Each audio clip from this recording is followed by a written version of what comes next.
Thank you. I think my experience was a bit different to Darren's in that before UWC, I was not at all engaged in peace building, and I would say quite the opposite. I grew up in a family of refugees from Morphu, and I remember being taught and feeling the intergenerational pain and trauma that still exists in our communities because of the conflict. And I remember in primary school being really taught to feel this communal sense of injustice and to feel that I have been wronged personally, and that to some extent to channel that pain and feeling of injustice into a feeling of resentment and hate towards the other community. So I remember, for example, walking through my city, Nicosia, which is also the last divided capital of Europe, and seeing writings on the wall, graffitis. For example, Turcos Negros Monon Galos, which translates to a good Turk is only a dead Turk. And seeing such heavy graffiti on the wall, and in a way seeing them being completely tolerated by my community, to some extent I also grew tolerant of this, and to some extent tolerant of how much hate and absorbing it. So going into UWC for the first time, sitting on a table during Ramadan with my Muslim friends and just sharing a meal. And at the moment, of course, you're not thinking, oh my God, I'm sharing a meal with a Buddhist, an atheist, a Christian, a Jew. You're just sitting on a table and having fun with your friends. A key word that Darren mentioned was the word conversation. And I think through conversation, we can break these these hateful barriers that we don't even realize exist, and we don't realize how harmful they are to ourselves. What Samra mentioned in the beginning, objective truth, what I realized is that perception becomes truth, unfortunately, and I realized that I was taught a truth that was not truthful and was not truthful to the peaceful future that I would like to build. In the Cyprus situation, unfortunately, it has been 7 years since 2017 that there has been no progress in the Cyprus negotiation, the peace process. And we see that time is flying. This year, Dara and I will be voting for the first time in the European elections.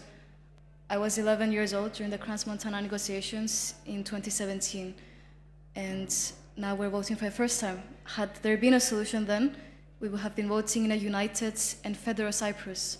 Instead, we're voting in a divided Cyprus, where we see that most youth feel that there's no prospect for a peaceful future. And to take a moment to realize how sad this is, that youth, who are the beacon of hope, are the ones who feel the least hope. As youth delegate of Cyprus to the Council of Europe, last week I had the opportunity to intervene during the plenary sessions of the Congress of Local and Regional Authorities and mentioned the need for youth to be included in the peace-building processes that define our future. And the response of the Commissioner for Human Rights of the Council of Europe was that what we often see is that young people in Cyprus show more courage and more clear vision of what we want for a future than the people in power.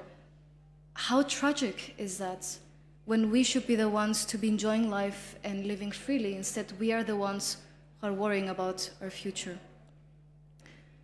Yesterday, during the panel on the Cyprus peace process, Mr. Mario Nava mentioned the letter that Cypriot youth wrote to the European Commission. The Cypriot youth that wrote this letter were EU scholars from the program that Yannis mentioned. And in this letter, we thanked the European Commission for the efforts and the commitment to building a united Cyprus, including the scholarship program. And we also voiced our determination for a common and peaceful future. And as well as that, we voiced our thought that we have to be part of the process to build this future. As youth, for us to write this letter together at a time when the leaders cannot even agree on what kind of solution they want, it was thanks to our UWC education, the tools that we were given.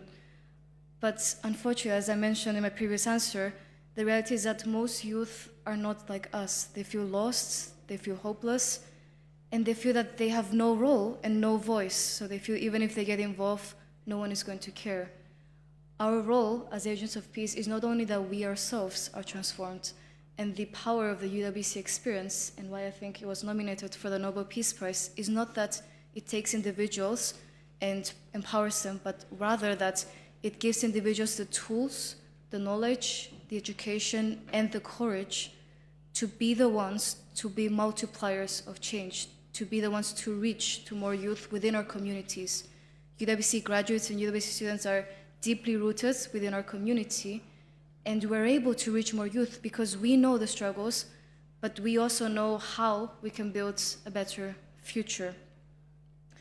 I would like to mention a sentence that we wrote in the letter to the European Commission, and we wrote that we sincerely promise not only to walk through the road that you have guided us through the scholarships, but also to take the baton and try to make it to our shared goal, a peaceful and united Cyprus. So as we look ahead, I really think that in our peace process and also in our everyday life, we have to be the ones to uproot youth, and thanks to our tools, we also have a responsibility and a duty to be the ones to show other youth that yes, we can get involved, and yes, we matter in this process. Thank you.